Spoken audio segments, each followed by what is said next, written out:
Hi, I'm Paul Taylor. I'm the Managing Director of Trust Nature Proprietary Limited. And Trust Nature is based in empowering nature to do nature's work. So we set up systems using technology, science, experience that take advantage of natural systems and natural processes. And we empower natural processes without overriding natural processes. And that's the important thing that I think we need to understand, is we're so used to overriding natural processes that we forget natural processes are efficient processes. One of the things that I specialize in and where my passion is actually in fertile soils.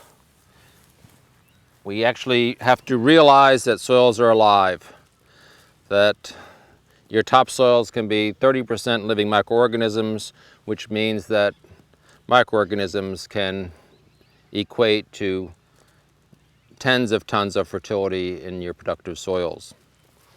Microorganisms and soil biology is something that's been overlooked in modern science and modern agriculture. And one of the things and one of the tragedies that we deal with is that we lose diversity of microorganisms that have important plant functions in our productive soils, and we lose that productivity because we override natural processes with artificial fertilizers, chemically based fertilizers, and chemicals in general. When we talk about biological agriculture, what we're focused on is a high diversity of beneficial soil microorganisms in our productive systems. When we have used chemical fertilizers, herbicides, pesticides, nematicides, etc., we lose the diversity of microorganisms in our productive soils. This means that we rely more on expensive inputs. If we're going to have sustainable yield in our productive systems as biological or organic farmers, we need to make sure that we have these suites of microorganisms present in our soils to support nutrient cycling. Nutrient cycling means that the plants get the nutrients they need when they need it in the balanced amounts that they need it in. One of the methodologies that we can use to supply the microorganisms needed to restore our soils is better managing municipal waste, better managing household waste, better managing neighborhood and community waste, and making a very powerful input called compost, aerobic thermal compost. The specialist thing that we do at Trust Nature is we make compost to grow a high diversity of beneficial microorganisms, a high diversity of beneficial microorganisms. Not just lots of bacteria or not just lots of fungi, but a balanced diversity so that we can give nature the tools that nature needs to restore natural balance and sustainable production. When we look at municipal waste streams, we have tonnage every day into most municipal waste. This is often buried, it's often discarded as waste, and it can contribute to greenhouse gases.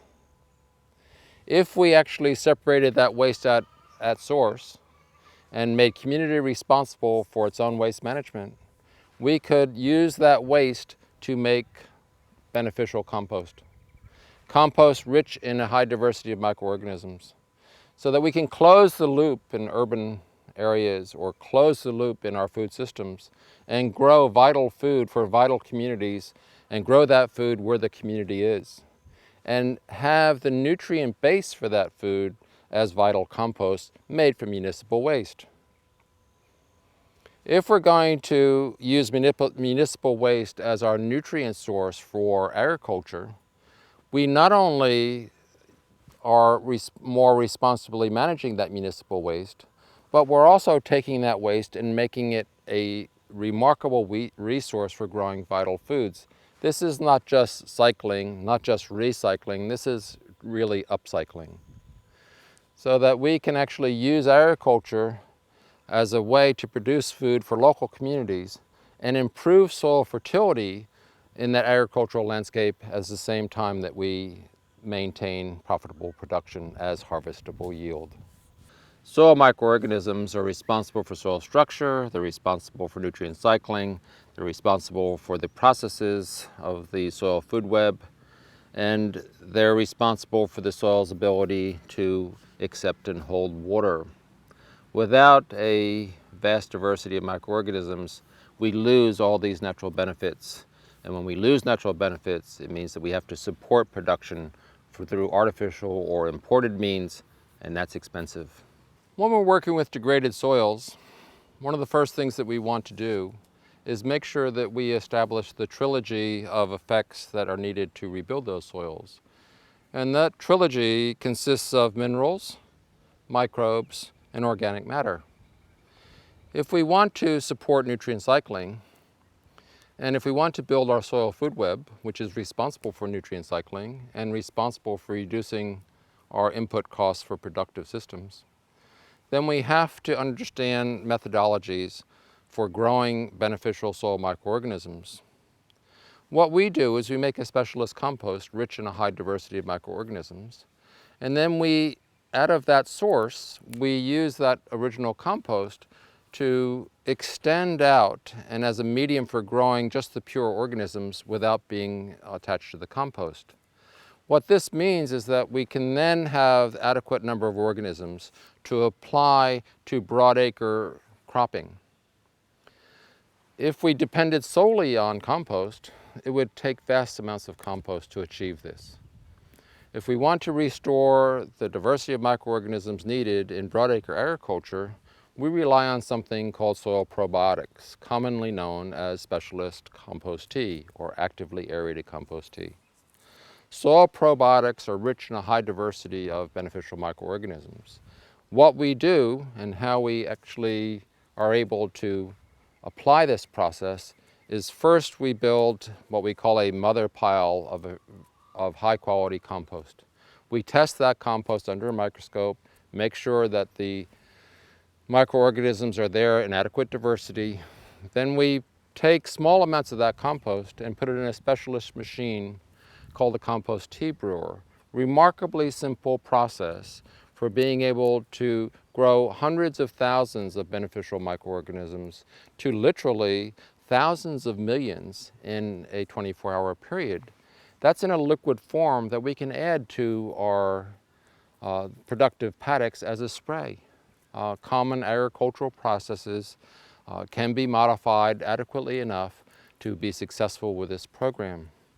This means that we can restore the balance of protozoa, bacteria, nematodes, beneficial nematodes, and beneficial fungi as hundreds, if not thousands of species in our productive systems. It means that we can do it in a cost-effective manner. We can make soil probiotic for pennies a liter and apply 200 liters or more to our degraded landscape with incredible benefit. A bit of my background. I was raised on the east coast of America on an organic farm in the 60s. The farm was set up by my grandfather, so we stayed with traditional agricultural practices that were chemical free. When my grandfather understood that chemical agriculture killed earthworms, it was completely contrary to his methodology and his understanding of production. So he refused to go down the path of chemical agriculture. One of the ways traditional farmers used to grade productive soil at that time, which was in the 50s and 60s, was to count the number of earthworms in a shovel full of dirt, and this was an important indication of fertility. In the 1970s, I moved to Tennessee and bought my first farm, a 150-acre property, and started an apple orchard. Part of that property, and one of the reasons I bought it, is because it had a large section of degraded land from an old tobacco growing area.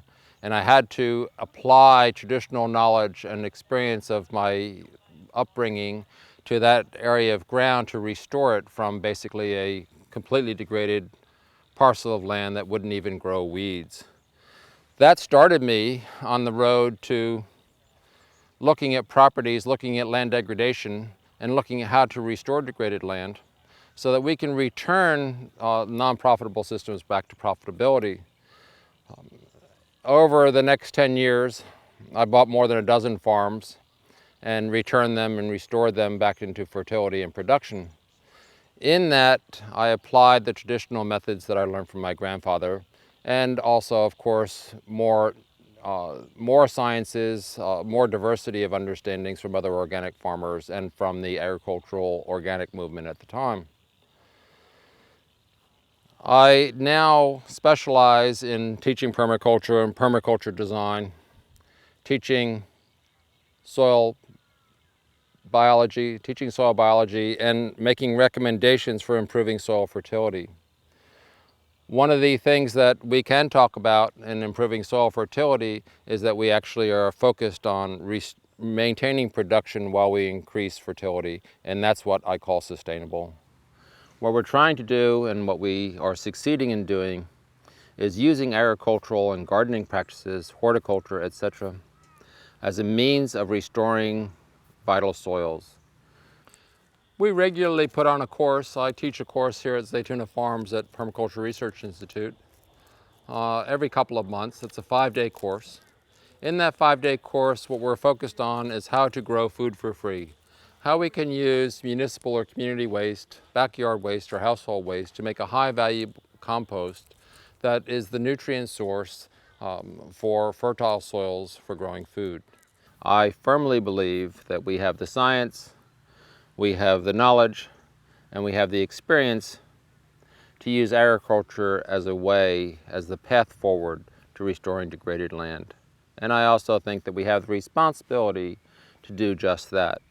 We have the responsibility to turn agriculture around so that we can give our grandchildren the fertility in our productive soils that our grandparents once had.